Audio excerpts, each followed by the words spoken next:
Halo, nama saya Davin dari kelas 9, Sukioto Namo Buddhaya.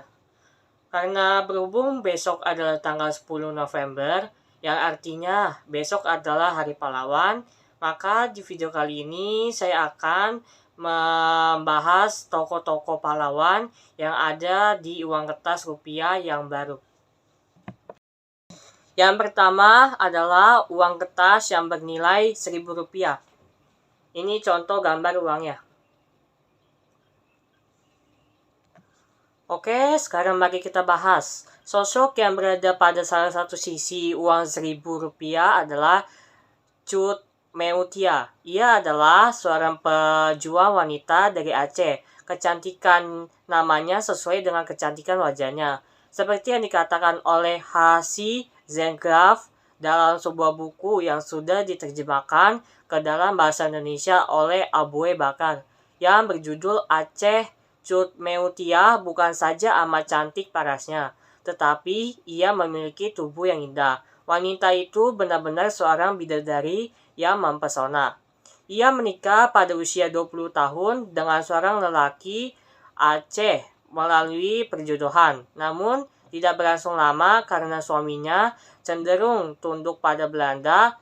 Cut Meutia tidak pernah gentar melawan. Meskipun pemimpin dan raja-raja menyerah dan tunduk pada Belanda, ia tetap gigih melawan sampai ajal menemuinya melalui 3 buah peluru yang berhasil menembus tubuh indahnya.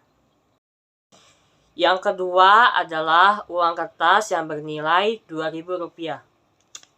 Ini contoh gambar uangnya. Sekarang mari kita bahas. Tokoh yang terdapat pada uang tersebut adalah Muhammad Hosni Tamrin. Ia adalah seorang politisi keturunan Belanda dan Betawi. Meskipun tidak ikut mengangkat senjata dan berperang berumuran darah, ia tetap sangat berjasa bagi rakyat Betawi pada masa itu. Berkatnya, pemerintah kolonial bersedia membuat kanal Ciliwung untuk menghindari banjir di Jakarta. Ia juga menyumbang dana untuk membangun lapangan sepak bola khusus bagi rakyat Hindia Belanda. 4 tahun sebelum kemerdekaan Indonesia, ia ditangkap dan menjadi tahanan rumah karena dicurigai membantu pasukan Jepang. Ia wafat setelah 5 hari penangkapan dan dimakamkan di pemakaman Karet Biwak, Jakarta Pusat. Yang ketiga adalah uang kertas yang bernilai Rp5.000. Ini contoh gambar uangnya. Sekarang mari kita bahas. Sosok bersahaja dengan tatapan teduh dan berpeci ini bernama K.H. Idam Calit, salah satu kiai masyhur Nahdlatul Ulama yang berasal dari Kalimantan Selatan. Beliau lahir di Setui, Kalimantan Selatan pada 27 Agustus 1922. Beliau lulusan pesantren Gontor, Jawa Timur, serta berhasil lulus dari Universitas Al-Azhar, Mesir. Beliau berperan dalam pergerakan nasional pasca kemerdekaan dan tidak hanya terkenal oleh warga Kalimantan Selatan, namun juga terkenal hampir di seluruh Pulau Jawa. Salah satu perjuangan beliau adalah menolak negara federasi bentukan Belanda, yaitu Federasi Negara Kalimantan. Berkat kerjasama yang baik antar berbagai pihak, negara Kalimantan Batak dibentuk. Idam Calit wafat pada usia 88 tahun, tepatnya pada 11 Juli 2010. Yang keempat adalah uang kertas yang bernilai Rp10.000. Ini contoh gambar uangnya. Sekarang mari kita bahas. Frans Kaisipo, sosok pahlawan dari Papua, ini berjasa dalam menyatukan Papua menjadi bagian dari Kesatuan Republik Indonesia. Ia lahir di Wardo, Biak, 10 Oktober 1921. Ia menjadi satu-satunya perwakilan Papua yang hadir dalam konferensi Malino di Sulawesi Selatan, sebuah konferensi yang sangat penting dalam sejarah kemerdekaan Indonesia. Dalam konferensi tersebut, ia mengusulkan pergantian nama Papua menjadi Irian. yang merupakan singkatan dari Ikut Republik Indonesia Anti Nederland, seperti yang tertulis dalam Monumen Pembebasan Irian Barat. Frans Kai Sipo meninggal pada 10 April 1979 dan dimakamkan di Taman Makam Pahlawan Cendrawasih, Jayapura. Nama Frans Kai Sipo diabadikan sebagai nama bandara di Biak serta nama kapal TNI AL. Yang kelima adalah uang kertas yang bernilai Rp20.000. Ini contoh gambar uangnya. Sekarang mari kita bahas.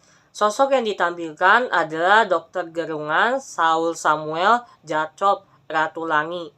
Lahir di Tondano, Sulawesi Utara pada 5 November 1890.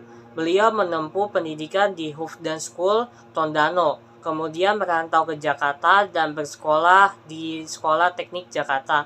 Beliau berhasil menyelesaikan studi di Zurich, Swiss pada tahun 1919 di universitas yang sama dengan tempat belajar Albert Einstein dulu. Beliau menjadi orang Indonesia pertama yang berhasil menyandang gelar doktor di bidang ilmu eksakta. Peran beliau bagi rakyat adalah berhasil menghapuskan kerja paksa, menyelenggarakan transmigrasi, mendirikan yayasan, dana belajar, serta tindakan-tindakan lainnya.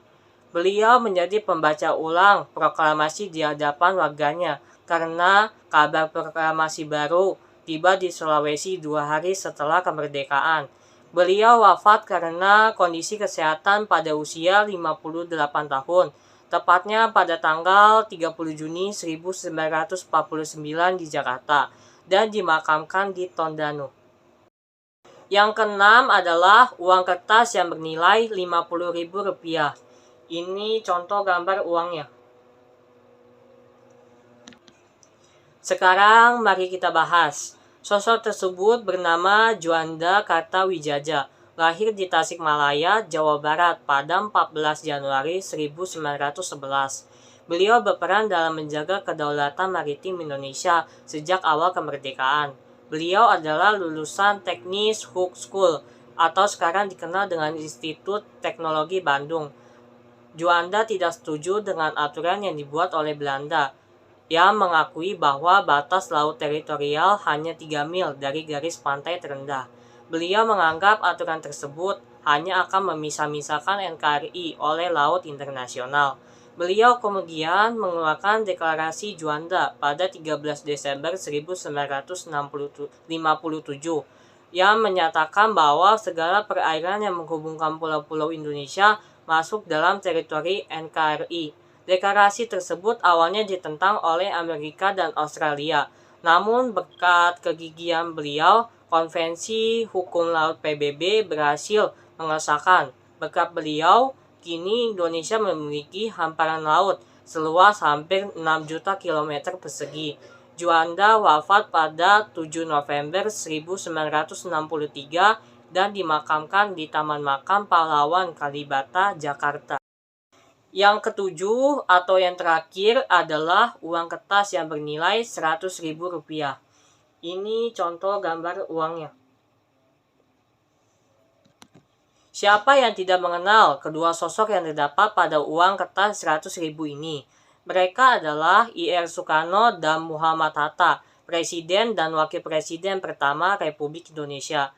I.R. Soekarno lahir pada tanggal 6 Juni 1901 di Jawa Timur, sedangkan Muhammad Hatta lahir pada tanggal 12 Agustus 1902 di Fort de Hoek, Hindia Belanda. I.R. Soekarno dikenal sebagai Bapak Proklamator, sedangkan Muhammad Hatta dikenal sebagai Bapak Koperasi. Keduanya memiliki peran yang sangat penting bagi proklamasi kemerdekaan Indonesia. Nama serta tanda tangan mereka berdua tercantum dan mewakili nama bangsa Indonesia dalam naskah teks proklamasi yang dibacakan pada tanggal 17 Agustus 1945.